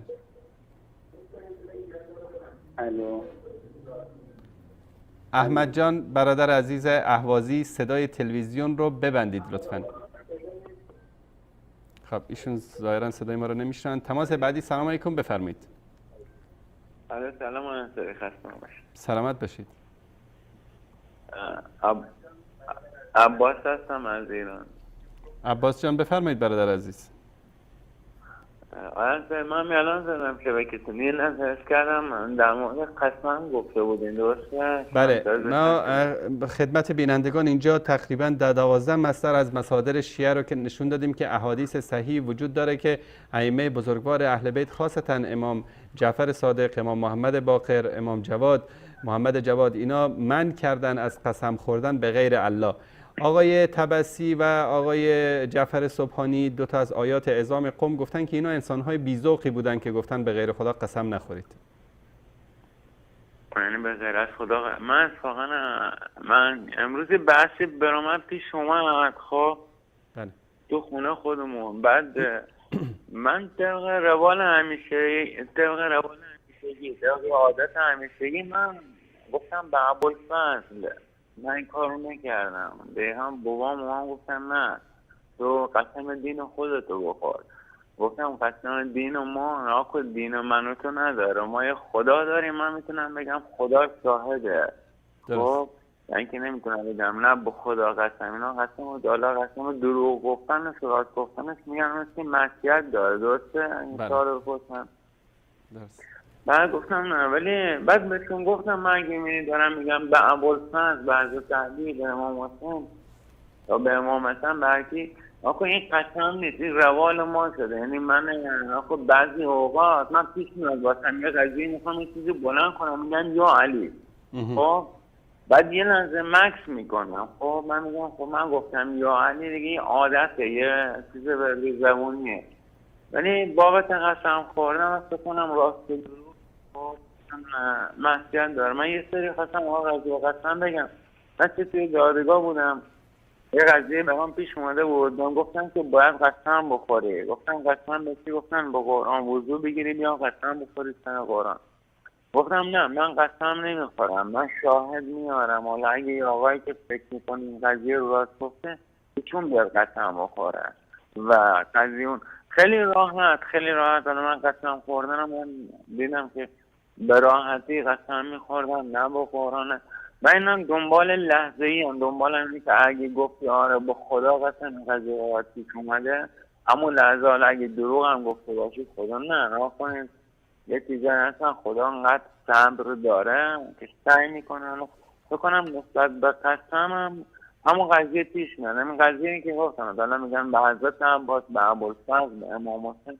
من خودم امروز دارم پیش اومده دیگه یه لحظه من گفتم به ابوالفضل عباس جان انشاءالله جناب حضرت مولانا در مورد این گونه قسم هم صحبت خواهند کرد تشکر از تماستون برادر بزرگوار دستتون در نکنه مرسی متشکرم سلامت باشید خدا نگهدارتون بله سلام علیکم بفرمایید و علیکم السلام اسدالله هستیم از افغانستان ما میخواستیم یک سوال کنیم پیچی از در یک مسند احمد یک حدیث آمده است بارات پیامبر صلی الله علیه و آله قسم خورده میتونید آیا این درست است یا صحیح حضرت مولانا در این مورد صحبت کردن در شروع برنامه بازم ان شاء الله توضیح خواهند داد تشکر از شما زنده باشید زنده باشید بله سلام علیکم بفرمایید سلام علیکم علیکم السلام و رحمت الله ببخشید من میخواستم با سلامات تماس گرفته باشم صداتون واضح نیست بیننده گرامی اگر واضح تر صحبت کنید برنامه وسایل حق تماس گرفتن بله سلام علیکم بفرمایید سلام علیکم علیکم السلام و رحمت الله و برکاته استاد شما درست نخیدی بله بفرمایید برادر گرامی از تاجیکستان من برنامه با شما خدا کردن خوبه امروز آزم زنتون سفر تو باشیم تامی تاجیکستان افتیدید من متوجه نشدم احمد جان شما چیزی فهمیدید بعد از برنامه انشالله میتونید زنگ بزنید به همین شماره انشالله من در خدمتون خواهم بود تشکر از شما خدا نگهدار بله سلام علیکم بفرمایید الو بله بفرمایید سلام علیکم سلام برنامه وصال حق به صالح حق بفرمایید میخواستم با برنامه صحبت کنم بفرمایید دارید با من صحبت میکنید الو سلام سلام و رحمت الله خوبی شما الحمدلله آقا من تشکر میکنم از برنامه خوبتون امیدوارم که موفق باشید سلامت باشید برادر عزیز خیلی ممنون از برنامه خوبتون سلامت باشید تشکر از شما برادر تشکر از شما برای سلام علیکم بفرمایید آقای انصاری سلام عرض کردیم خدمت شما و آقای مولانا دهقان آقا محمد عزیز علیکم السلام و رحمت الله و برکاته خواستم یه مشارکتی داشته باشیم برنامه بفرمایید آقا محمد دوستان هستم که البته قسم خوردن، البته ما چیزی که تو مذهبمون هست و تو رساله های عملی نوشتن، اصلا قسم غیر از خدا به عنوان قسم حساب نمیشه، هیچ حکمی نداره. نه به هر صورت اصلا چیز ردیه. یعنی اگر میخوان قسم بخورن به معنی مفهوم قسم باشه باید به نام خدا باشه، غیر از خدا به هیچ عنوانی پذیرفته نیست، به هیچ حکمی هم نداره.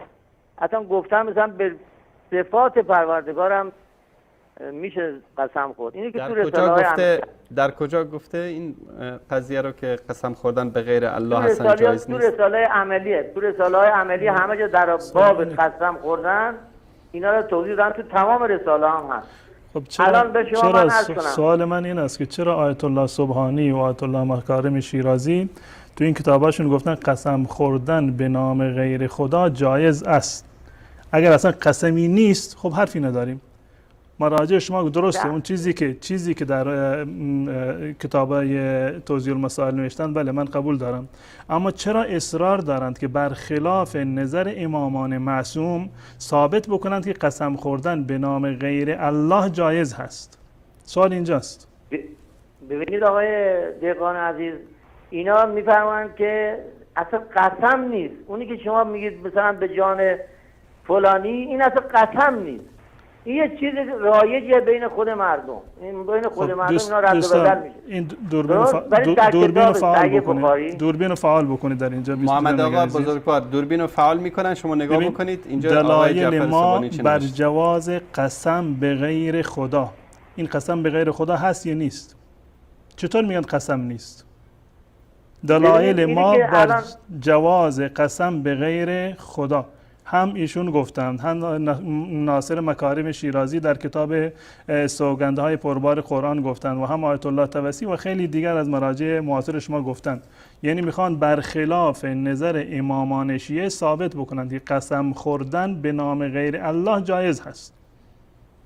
من اینا رو که خب برای انسان‌های عادی هستن، مثل بنده شما هستن که گفتن اینا رو. خب تشکر از شما آقا محمد بزرگوار. آقای انصاری، من آقا محمد بزرگوار، ببینید برادر عزیز، آقا محمد عزیز، ببینید من محمد انصاری، شما محمد یزدی، جناب مولانا عبدالقدوس دهقان، ما حرف ما در دین ارزشی نداره. حرف رسول الله صلی الله علیه و سلم و قرآن کریم است که اینها طوری که الله سبحانه و تعالی میفرماید که اطیعوا الله و اطیعوا الرسول، اینها است که شریعت و دین رو ساختن. شما میفرمایید که اینا قسم نیست. بابا آیت الله العظما جعفر سبحانی یکی از مراجع بزرگوار میگه که قسم خوردن به غیر الله جایز است و میگه که دلیلم میاره که خداوند به مخلوقات قسم خورده. و امروز از الف تا یا در جامعه تشیع میبینیم که به مهدی، به زهرا، به ابوالفضل، به علی، به حسن، به حسین، به همه اینا قسم میخورن. خب حالا اجازه بدید، اجازه بدید. خیلی مختصر تو کتاب صحیح مسلم به جان پدرش حضرت رسول الله قسم میخورن. همه اینا رو میرسیم، همه اینا رو ما ذکر کردیم. برادر عزیز آقا محمد عزیز، ما همین چیزها رو خوندیم از کتاب آقای سبحانی اگر متوجه شده باشید. دلیل اول، دلیل دوم، دلیل سوم، میگم دلیل صحیح مسلم، مسند احمد، همه اینا رو ما ذکرشو کردیم به ترتیب. شما یک کمی صبر و تحمل داشته باشید، انشاءالله در این برنامه همه اینا رو روش صحبت میکنیم. تشکر از شما. تشکر. صحیح مسلم همینجا هست و در ضمن کتاب هایی که ما انشالله صحبت خواهیم کرد. این از کتاب صحیح مسلم هست، من آوردم اینجا و این روایات اینجا من علامت گذاری کردم، اما منتها وقت نشد که من امروز فقط اون مورد اول استدلال اول. انشالله هفته بعدی با ما باشید. تشکر. انشالله باشید. تشکر آقا محمد عزیز، الله متعال استتون کنه. بیننده بعدی سلام علیکم، بفرمایید.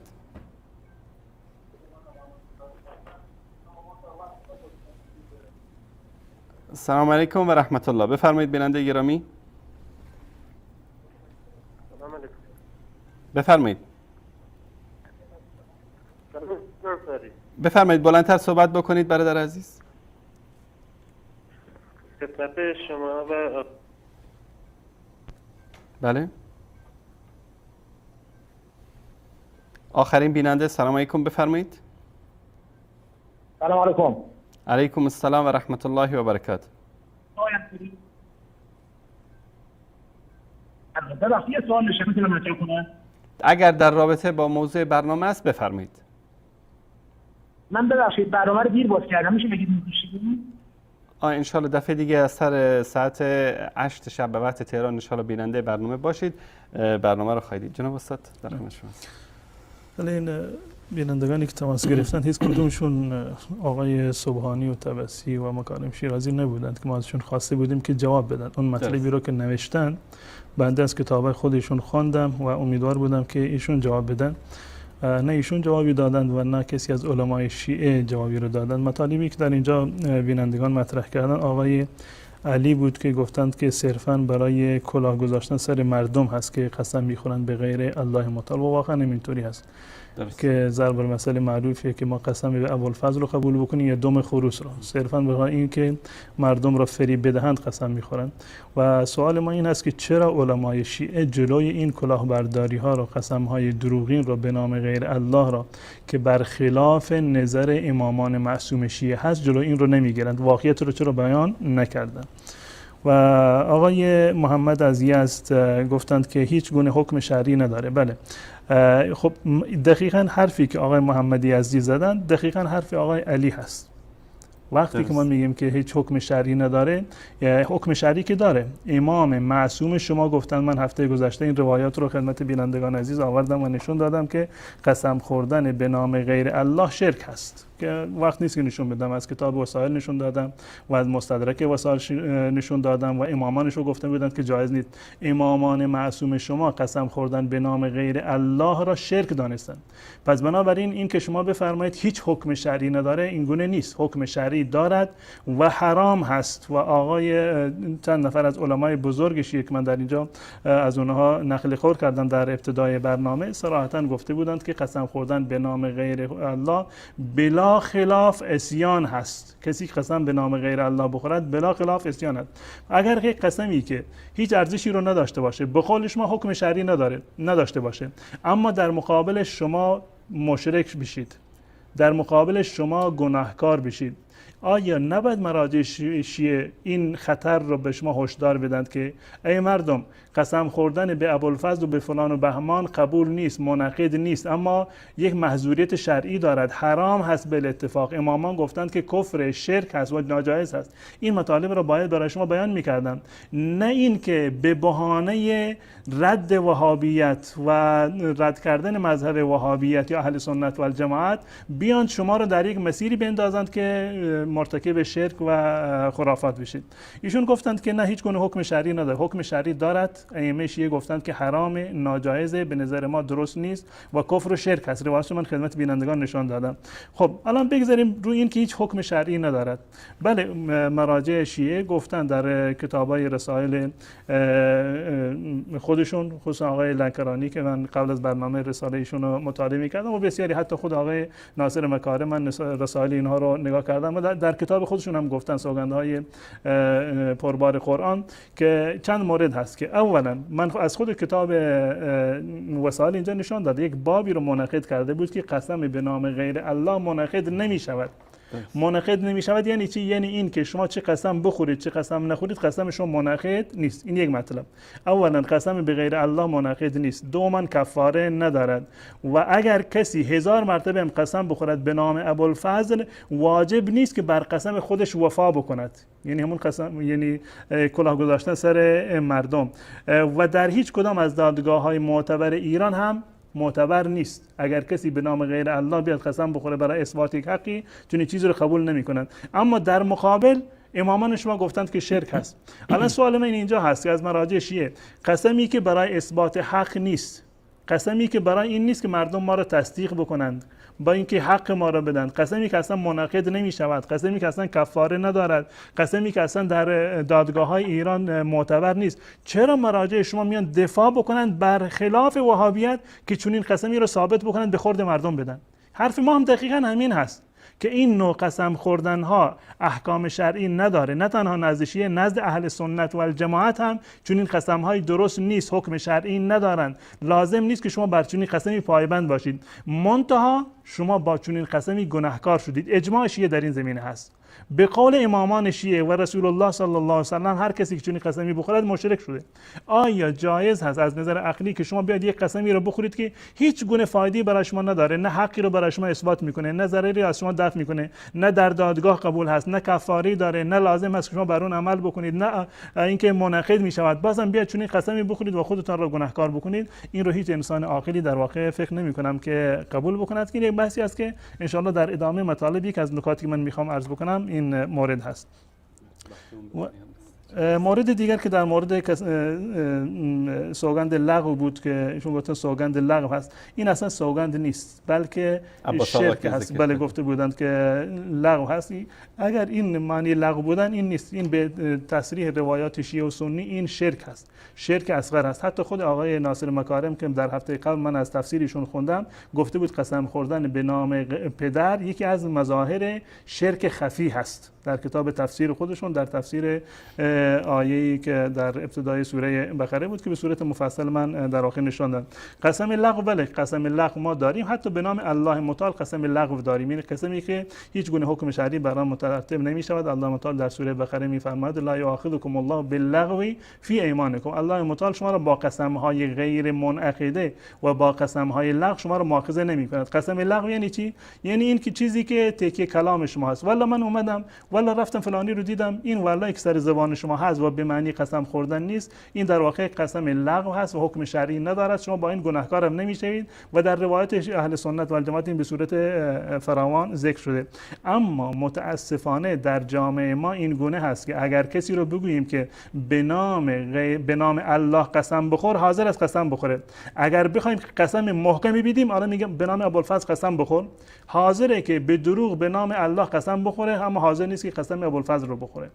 این اشکال در عقیده هست که انسان رو به شرک در واقع میرساند که به صورت مفصل تر انشاءالله در جلسات بعدی من ذکر میکنم. روایت صحیح مسلم رو چشم در هفته بعدی و هفته‌های بعدی انشاءالله به صورت مفصل ما عرض خواهم کرد. روایتی که بیننده دیگر اشاره کردن در مسند احمد هست، در اونجا لفظ قسم نیومده، لفظش فلعمری هست یا لعمری، هر دو تاشون درسته. که این لفظ رو به صورت کلی باز هم انشاءالله در آخر این برنامه، یعنی بعد از اینکه دلایل از کتاب مسلم رو بررسی کردیم، این جمله رو که آقای مکارم شیرازی و بقیه هم آقای صبحانی هم اشاره کرده بودند که علی در نهج البلاغه قسم خورده فلعمری گفته، این آیا قسم هست یا قسم نیست، جایز هست یا ناجایز هست، در صحیح در مسند احمد اومده، در جاهای دیگر اومده، روایت صحیح هست یا صحیح نیست، به صورت مفصل ان شاءالله در ادامه برنامه اینو در هفته‌های آینده عرض خواهم کرد. جزاکم الله خیر. تشکر میکنم از حضرت مولانا عبدالقدوس دهقان و از تک تک شما عزیزان که تا این لحظه بیننده برنامه ما بودید. تا هفته آینده که بازم با امامان وهابی شیعه در خدمت شما بزرگواران خواهیم بود. همه تان را به پروردگار متعال میسپارم. صلی الله علی سیدنا و حبیبنا محمد و علی آله و صحبه اجمعین. جزاکم الله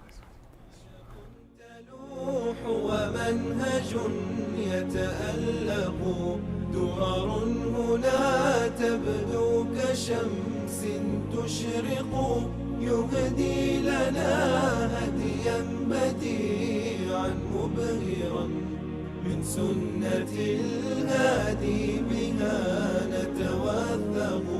يا أيها الدرب الجميل بسعينا نحو العلا إنا هنا نتألق. درر بدات بتوهج في لمعة من حسنها كل